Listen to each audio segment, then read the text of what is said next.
जय हिंद दोस्तों। दिल्ली में पढ़ने वाले यूपीएससी का तैयारी करने वाले हमारे तीन साथी, हमारे तीन भाई और जो बहन थी वो इस दुनिया को अलविदा करके चले गए। आप लोगों ने काफी देखा होगा, अभी कुछ दिन पहले दिल्ली में खूब तेज वर्षा हुई और दिल्ली में इतनी तेज वर्षा हुई कि दिल्ली के हर एक गली, हर एक सड़क पानी से लबालब भर चुका था।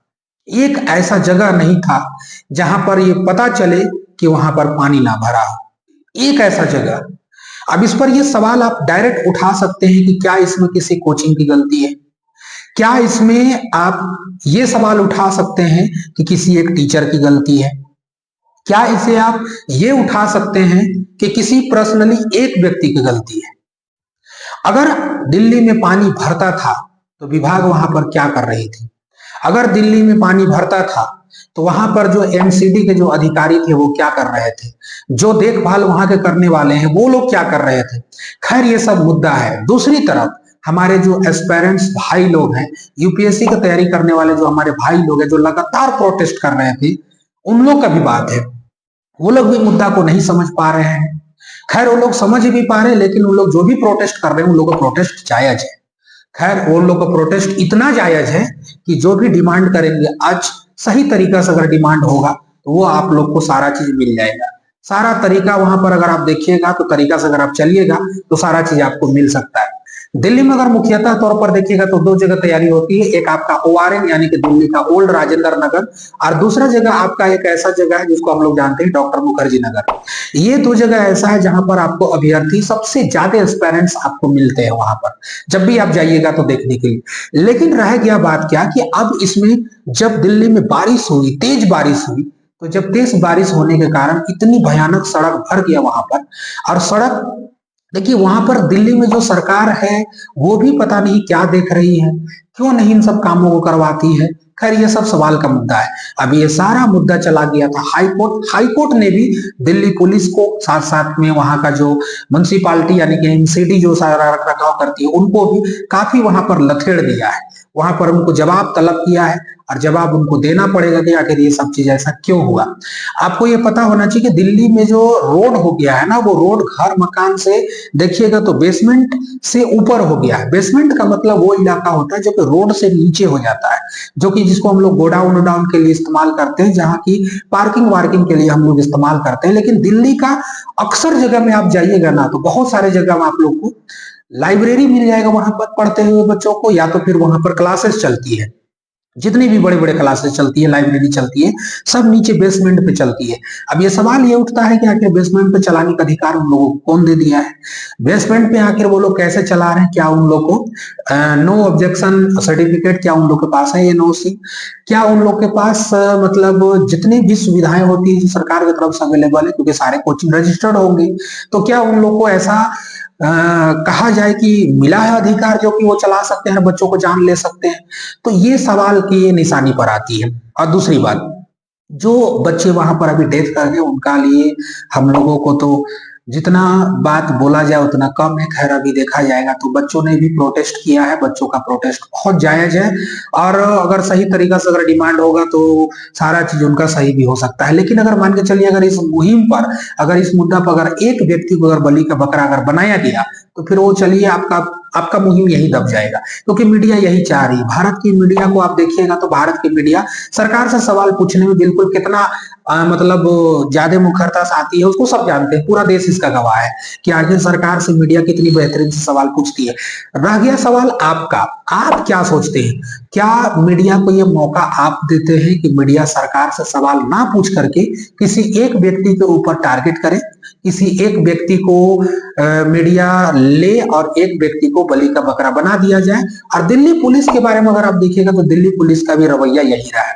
दिल्ली पुलिस का अगर रवैया आप देखिएगा तो चाहे कोई भी कांड आप देख लीजिएगा, दिल्ली पुलिस को बस चाहिए एक बलि का बकरा, किसी तरह माहौल को शांत करना है। इस पर बलि का बकरा कौन बनाए गए? तो हमारे देश के मशहूर दो शिक्षक, एक है डॉक्टर विकास देवी कीर्ति सर और एक आपके हैं अवध ओझा सर।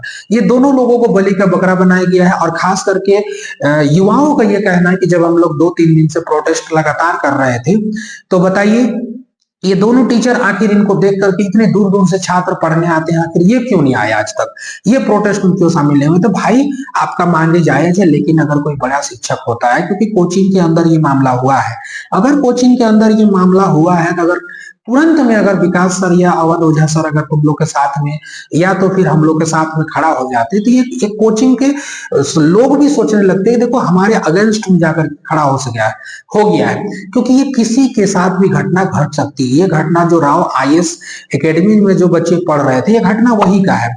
खैर वहां घटी है, हो ना हो ये घटना किसी के कोचिंग पे और घट सकती थी, लेकिन इतना जल्दी भी प्रतिक्रिया देना एक स्वाभाविक इंसान के मतलब कैरेक्टर को शो नहीं करता है, जो कि वो मतलब आकर के तुरंत प्रतिक्रिया दे दे कि आखिर इस मैटर पे हमको क्या बोलना है। खैर इस मैटर को बच्चे लोग भी समझते हैं, लड़के भी समझते हैं कि एक बलि का बकरा यहाँ पर बनाया जा रहा है, आप लोग का मुद्दा यही शांत हो जाएगा, यही दब जाएगा। आप लोग को जो मेन मुद्दा लड़ाई करनी है वो आप लोगों को वहां पर फीस की ज्यादा है, उससे लेकर के लड़ाई लड़नी है। आप लोग वहां पर जो रूम रेंट आप लोग देते हैं सबसे हाई क्वालिटी का, वहां की लड़ाई आपकी है। आपकी लड़ाई दिल्ली के इलाके में जितने क्लासेस बेसमेंट पे चलती है सारे क्लासों को बंद किया जाए, लाइब्रेरी बंद किया जाए और क्लास को ऊपर फ्लोर या तो फिर ऊपर के माध्यम में चलाया जाए, आपकी मांग ये है। तो आप सिस्टमेटिक तरीका से चलिए। एक व्यक्ति को अगर आप बलि का बकरा बनाइएगा तो मीडिया झोंझे माइक लेकर के पहुंच जाएगी और मुंह में कोंच के पूछेगी कि बताइए इस मैटर पे आप बच्चा लोगों के साथ क्यों नहीं दिए। तो उस मैटर को आपको वहीं पर दबा दिया जाएगा। मेन सवाल जो एमसीडी का है वो भी बच जाएगा इस मैटर पे। दिल्ली पुलिस का जो मैटर आती है वो भी बच जाएगा कि आखिर उनके अधिकारियों से पूछताछ क्यों नहीं किया गया, क्यों नहीं गिरफ्तार किया गया। सवाल यहाँ पर हद ये हो जाता है ना कि बलि का बकरा बनाने के लिए जब पानी दिल्ली का सड़कों पे भर चुका था पूरा, तो वहीं से एक एसयूवी कार पार होती है और जब वो गाड़ी पार होती है ना तो दिल्ली पुलिस कहती है क्या कि यही कार था जिसने दौड़ा दिया और पूरा पानी का लेवल बढ़ गया। तो क्या कार लेकर आया था पानी? भैया वो तो अपना घर जा रहा था, कार थोड़ी पानी लेकर के आया था। ये मुद्दा को भटकाने वाली बात है कि नहीं? अब देखिए अब उसको गिरफ्तार कर लिया है कि यही व्यक्ति था, इसके मतलब जाने से पानी का दबाव बढ़ गया और उसके बाद गेट टूट गया, उसके बाद 10 मिनट में पानी भर गया। बहुत सारे बच्चे अंदर पढ़ रहे थे, बहुत सारों को निकाल पाया, लेकिन बहुत सारे ऐसे लड़के थे जो नहीं निकल पाए। बच्चियां भी 2 थी, यानी कि हमारे सहपाठी थी, कहिए उनको, हम लोग भी तैयारी करने वाले हैं, वो लोग भी तैयारी करने वाले थे। तो कहने का मतलब ये है कि जान चाहे किसी की भी गई हो, अभी इस कोचिंग वालों ने जैसे दृष्टि आईएएस के कोचिंग के साथ साथ और 3-4 कोचिंग वालों ने लगभग 10-10 लाख रुपए की मुआवजा देने के बाद क्या, हालांकि कोई ये पैसा उनके लिए तो थोड़ा बहुत मतलब नॉर्मल पैसा उन लोगों के लिए है, लेकिन फिर भी देखिएगा अभी ट्रेन हादसा अगर देखिएगा तो ट्रेन हादसा की किसी का नजर नहीं जा रहा। हमारे मीडिया जो मेन भूमिका देश की है उस चीजों को नहीं दिखा करके अभी कोचिंग के बारे में पड़ गई है। कोचिंग को कहा जा रहा है कि यही कोचिंग माफिया वालों ने जान ले लिया है, जबकि सरकार की नाकामियों को कोई नहीं गिना रहा है कि सरकार का नाकामयाबी वहां क्या थी। जब नालों को सफाई करने के लिए कहा गया था तो बताइए एमसीडी वहां पर क्या कर रही थी, वो सारा चीज को क्यों नहीं कराई थी? समस्या यहाँ ये हो गया था। अब लोग नहीं समझ रहे इस बात को, यूपीएससी के एस्पायरेंट्स भी नहीं समझ रहे। डायरेक्ट ब्लेम आप विकास देवी कीर्ति सर पर या अवध ओझा सर पर अगर आप लगाइएगा तो उन लोगों को एक मौका मिल जाएगा, सरकार को भी मौका मिल जाएगा कि चलो कोचिंग वाले ही ऐसा करा दिए। तो भाई उनको आप अधिकार क्यों दिए हो, परमिशन कौन दिया नीचे चलाने को? आप इसके खिलाफ लड़ाई लड़िए। जो कोचिंग वहां पर इतने महंगे महंगे फीस लेते हैं आप उनके खिलाफ लड़ाई लड़िए। जो आपको रहने को बताइए 10 बाई 10 का रूम भी नहीं रहता, 18-20 हजार आप देते हो वहां पर रहने का, आप उनके खिलाफ लड़ाई लड़िए। ये नहीं कि आपकी लड़ाई है दीपिका दिव्य कीर्ति सर और अवध ओझा के सर के खिलाफ। बहुत सारे लोगों को, बहुत सारे बच्चों को ये ध्यान रखिएगा कि इन्होंने जीवन जीने का तरीका सिखा दिया है।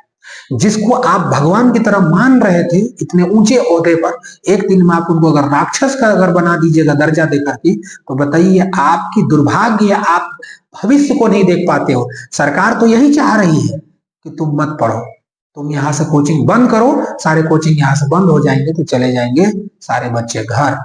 जब कल कोई पढ़ेगा नहीं, कल कोई जॉब नहीं मांगेगा, सरकारी विभाग ऐसे ही बेचे जाएंगे, तो बताइए आप कहाँ रहोगे उस टाइम पे?